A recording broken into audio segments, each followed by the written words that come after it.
Marquette. I'm 88 years old. I was 19 when I enlisted in the Navy in July 28, 1946. At that time, then I got into the, then I was called in August the 4th to serve in the Navy. I had to go to Great Lakes, Illinois for boot camp training. At that time, it was kind of a hectic time in my life because being away from home, a new environment, and the training that we went through was pretty hard. And after 8 weeks in boot camp training, we were put on a train and we were ferried out to Oakland, California. At that time we went to a base there, and I spent time there, waiting around to see what my assignment would be and what ship I would be on. Finally, the time arrived at, hold it now right, getting back to being in Oakland, California at base there. I was assigned to a ship. Didn't know what ship, didn't know where I was going. But anyway, it was early one morning. It was foggy out. We were taken to this harbor, this bay. And in the background, I could see this huge thing, but I didn't know what it was because it was so foggy and scary and in anticipation. So as we got closer, here was this huge aircraft carrier, and it had all these fighter planes on it and so forth, and so finally we were loaded on ship. But it was so scary because you had no idea, you know, just leaving home and getting into the service, what you were going into. You didn't know where you were going, and you didn't know if you'd get back. So we boarded the aircraft carrier, and we got out of the harbor under the Golden Gate Bridge, which is a very beautiful sight to see, but a sad sight too, to know that you're leaving your country that you love and that you want to serve for, you know. But anyway, as we got to sea, about 5 days out, we encountered information that there were submarines in the area.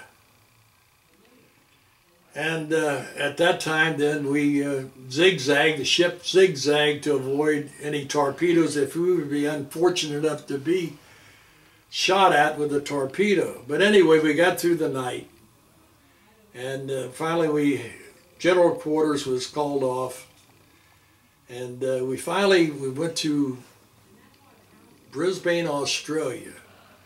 It took us 18 days to get there. It's about 9,000 miles.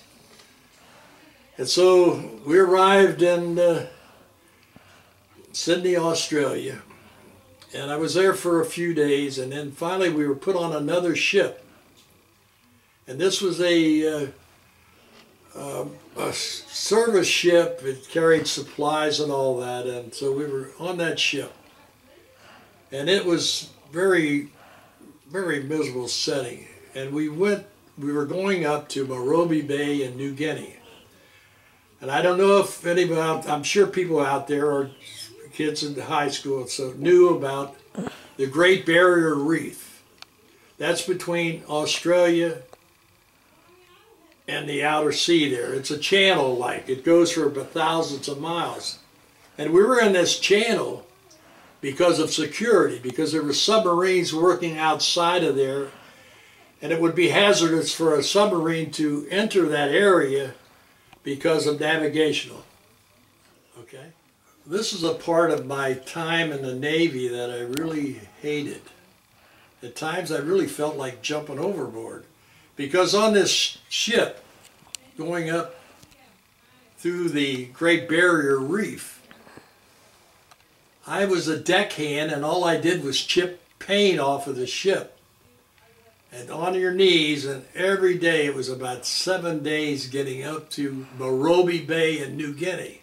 That's where we went, to Morobe Bay.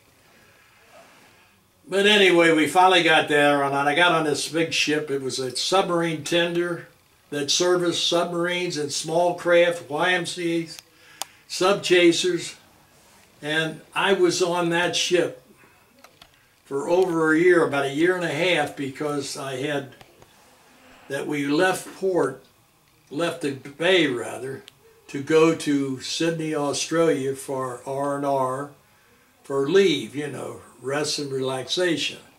We were only down in Sydney for about a week, and we had a couple shore leaves. But getting back to Morobe Bay, we went back up there, and then finally the war had ended, and I saw people, deckhands or servicemen, sailors getting shipped off back home, and I was still stuck on the ship because I wasn't married. I didn't have enough points to get back. And so finally I got back in the United States April the 6th, 1946, which at that time I had missed 3 Christmases being overseas. And it was very hard, you know.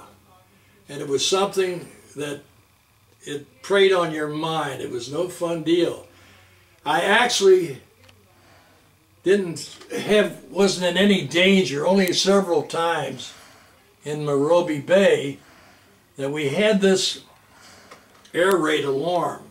I could hear bomb shells exploding and that off in a distance. But fortunately they never got to us, just like submarines threats, you know.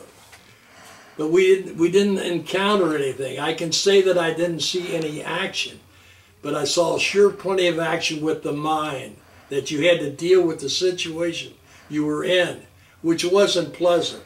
It wasn't pleasant for anybody being over there. So eventually I got on the ship and we came back to the United States.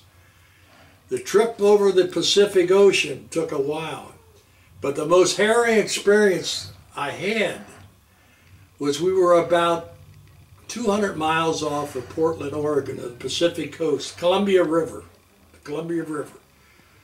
The sea was so rough that I thought this huge ship of ours was going to sink. We were in swells that went way down, if you know what a swell is in the sea. You couldn't even see, all you could see is water ahead of you. I thought sure we would sink. It was the most harrowing experience that I had while in the Navy, and I can still see that scene in my mind, how terrible it was. But anyway, we went up the Columbia River, and then finally, it took a while, but I was there for, getting back to, and I didn't mention before, I made the rank of 2nd class petty officer. I started off with a seaman 3rd class, 1st class, then I made 3rd class, petty officer, and then 2nd class petty officer. But anyway, that's about then finally, I was separated from the Navy April the 6th, 1946. It was a long time, 3 Christmases overseas. I was so glad to get out of the Navy, and it's just an experience. It takes a longer time to take than what I'm saying here now. But I do think that, and I want the young people, the older people, to really appreciate this country and love your country. It's the best country in the world. And that was my reason for joining the Navy. I love my country and I wanted to serve my country. So I hope the younger people and the older people, younger people and older people, will realize what a great country this is and appreciate their life here. And with that, I'll say that I did this interview for Isa Contrina. She's my granddaughter. And with that, I will conclude my statement.